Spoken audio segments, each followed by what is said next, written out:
Bismillahirrahmanirrahim. Assalamualaikum warahmatullahi wabarakatuh. Selamat pagi dan salam sejahtera untuk kita semua. Perkenalkan, nama saya Lukman Harun, apply untuk posisi Branch Manager Balikpapan. Pertama-tama, saya ucapkan terima kasih kepada manajemen yang telah memberikan kesempatan kepada saya untuk sampai pada tahap ini, di mana sebelum nanti sore interview jam 3:30 ada beberapa pertanyaan yang harus saya jawab yang telah diberikan oleh recruiter kepada saya melalui WhatsApp. Yang pertama adalah pertanyaannya mengenai bagaimana pendapat Anda terutama untuk 3 mapping area jalur pemasaran di Kaltim. Iya, jadi jalur pemasaran di Kaltim menurut saya itu memang bisa dikelompokkan menjadi 3 jalur, di mana jalur pertama itu terdiri dari Samarinda, Balikpapan, Kukar atau Kutai Kartanegara dan Tanah Pasir. Di sini kita melihat bahwa Samarinda, Balikpapan atau Kukar dan Tanah Pasir merupakan daerah yang paling utama di daerah Kalimantan Timur, karena Samarinda itu sendiri adalah ibu kota provinsi yang di situ banyak terdapat pusat-pusat dan jalur perdagangan ke kota-kota yang di dekat dengan Samarinda seperti Mahakam Ulu, Kukar, Kutim, Kubar. Kemudian untuk Balikpapan sendiri, di sini adalah kota industri. Di sini banyak mining, oil and gas, kemudian kantor-kantor perwakilan dari Jakarta atau pusat, sehingga jalur yang saya tadi sebutkan di jalur pertama yaitu Balikpapan, Samarinda, Kukar, dan Tanah Pasir, ini adalah jalur yang paling penting sebagai jalur pemasaran di area Kalimantan Timur. Kemudian yang kedua adalah jalur berikutnya, ini terdiri dari jalur Bontang, Sangatta, Kubar atau Kutai Barat, dan Mahakam Ulu.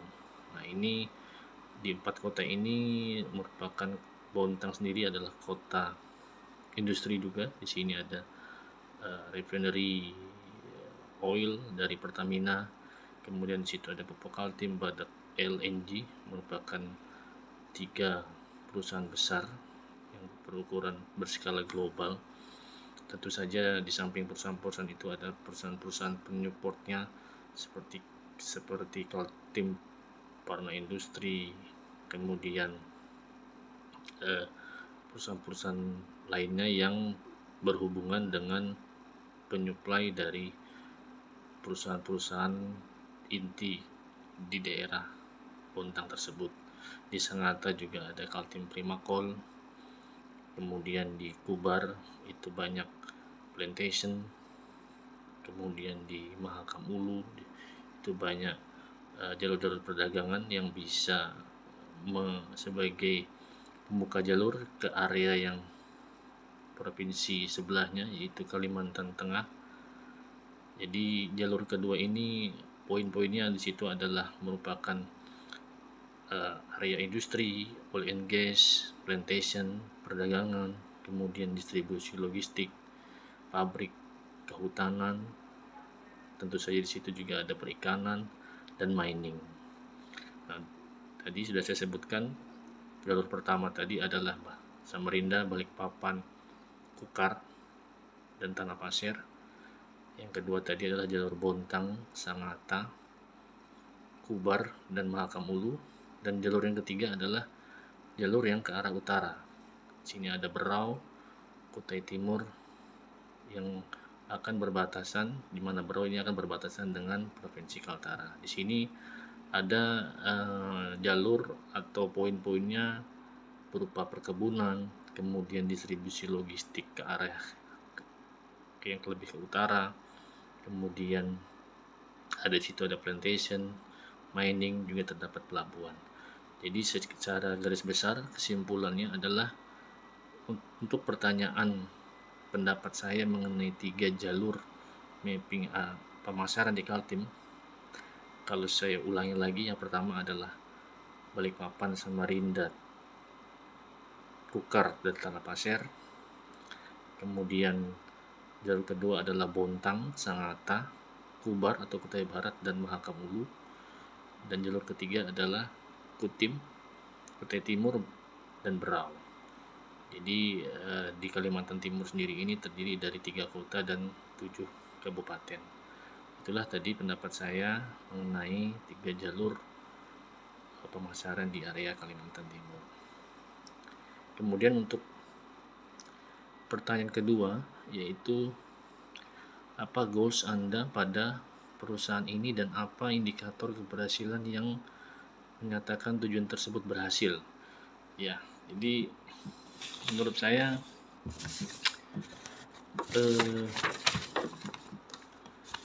goal saya pada perusahaan ini tentu saja pertama adalah nanti bagaimana saya bisa menciptakan growth, pertumbuhan berupa sales dan revenue yang disepakati oleh perusahaan. Itu adalah goal saya. Kemudian bagaimana saya bisa menghasilkan profit yang dibebankan kepada saya dan tim dan disepakati oleh manajemen. Kemudian bagaimana bisa membuat finansial atau keuangan cabang itu bagus dan bisa dipertanggungjawabkan. Kemudian juga bisa goal saya itu berupa kepuasan pelanggan. Jadi bisa brand image existing seperti apa, goals ke depan itu harus lebih baik di mata pelanggan atau new customer. Kemudian goal saya itu juga bagaimana nanti bisa mengembangkan tim, personal dari tim itu karirnya semakin meningkat dan juga karir pribadi saya juga meningkat. Kemudian goal saya adalah bagaimana operasional di cabang itu lebih efektif dan efisien, di mana di situ ada pengelolaan inventaris, logistik, stok atau persediaan dan operasional lainnya. Dan yang berikutnya adalah goal saya bagaimana bisa brand Fortress ini melakukan ekspansi ke daerah-daerah lainnya. Tidak hanya di Kaltim saja, tapi juga bisa ke provinsi-provinsi lainnya, sehingga brand itu semakin dikenal di masyarakat. Adapun indikatornya terhadap goal saya yang tadi saya sebutkan adalah pertama, tentu saja tercapainya target penjualan. Yang kedua adalah target keuangan. Jadi ada profit di situ yang kita tetapkan bersama secara manajemen. Kemudian kepuasan pelanggan yang maksimal, yang bagus dari masyarakat. Kemudian kepuasan karyawan, tim, termasuk top manajemen maupun di karyawan cabang. Kemudian indikatornya itu terjadi efisiensi operasional berupa dari inventaris, logistik, dan operasional lainnya. Kemudian indikatornya itu bisa saja ada penghargaan atau reward dari perusahaan terhadap tim di balik papan. Itu adalah indikatornya, salah satu indikator. Kemudian tentu saja indikatornya itu brand Fortress semakin dikenal di masyarakat di Kaltim pada khususnya. Itu indikator-indikator dari goals apabila goals itu dinyatakan berhasil. Itu untuk pertanyaan kedua. Kemudian untuk pertanyaan ketiga yang ditanyakan adalah apa strategi atau action plan yang akan Anda lakukan nantinya sebagai area sales supervisor Balikpapan atau branch manager Balikpapan. Ya, jadi untuk pertanyaan tersebut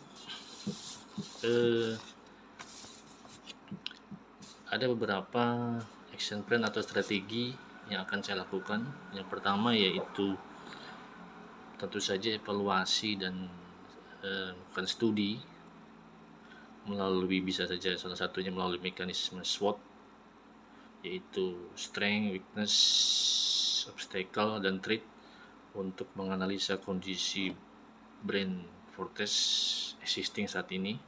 Dari evaluasi itu kita bisa melihat posisi produk kita ada di mana di masyarakat, sehingga itu sebagai acuan atau pijakan kita untuk bisa mencari solusi seperti apa produk yang kita tawarkan bisa berkembang dengan pesat.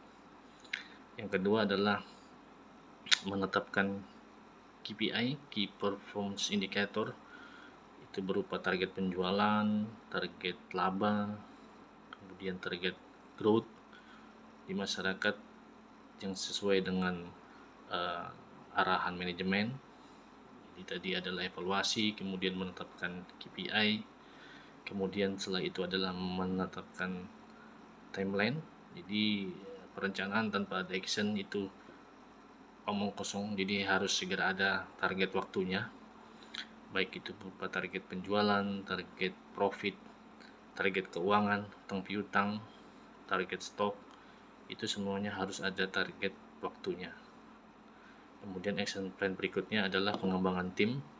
Di sini bisa berupa perekrutan, mencari orang-orang yang berbakat, yang mau bekerja keras, kemudian melakukan coaching, evaluasi terhadap tim yang sudah ada, menerapkan salary, komisi, dan insentif yang baik bagi yang berprestasi di tim internal, sehingga ini akan memotivasi mereka melakukan pekerjaan yang terbaik dari kemampuan mereka.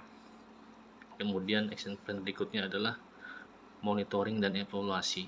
Jadi kita atau saya di sini sebagai branch manager Balikpapan itu bisa memonitoring kerja tim dari segala sisi, dari segala lini, dari sales, dari admin, dari warehouse, kemudian logistik dan seterusnya. Itu kita harus bisa, atau saya harus bisa monitoring secara terukur, kemudian dievaluasi mana yang perlu dibenahi, mana yang perlu ditingkatkan, mana yang sudah bagus ditingkatkan lagi untuk bisa menghasilkan hasil yang maksimal, optimal. Sales misalnya kita menggunakan tools CRM, kemudian admin atau keuangan tools yang lebih up to date yang berupa digital, jadi sistem informasi manajemen semakin baik, maka pengelolaan perusahaan atau cabang pun semakin cepat dan optimal. Kemudian yang terakhir adalah action plan-nya berupa pelaporan dan pertanggungjawaban. Ini penting sekali, salah satu yang penting juga, di mana secara periodik nanti saya akan melaporkan pelaporan apa saja yang terjadi di cabang. Begitu juga sebaliknya, saya akan juga meminta laporan-laporan dari anggota dari segala lini. Jadi saya bisa membaca posisi perusahaan saat ini dan kedepannya itu bisa dipetakan seperti apa bagusnya. Itu jawaban saya untuk 3 pertanyaan dari manajemen. Saya yakin solusi dan jawaban yang saya berikan ini adalah hasil pemikiran saya yang terbaik buat perusahaan. Terima kasih, sampai ketemu di sesi interview berikutnya. Assalamualaikum warahmatullahi wabarakatuh.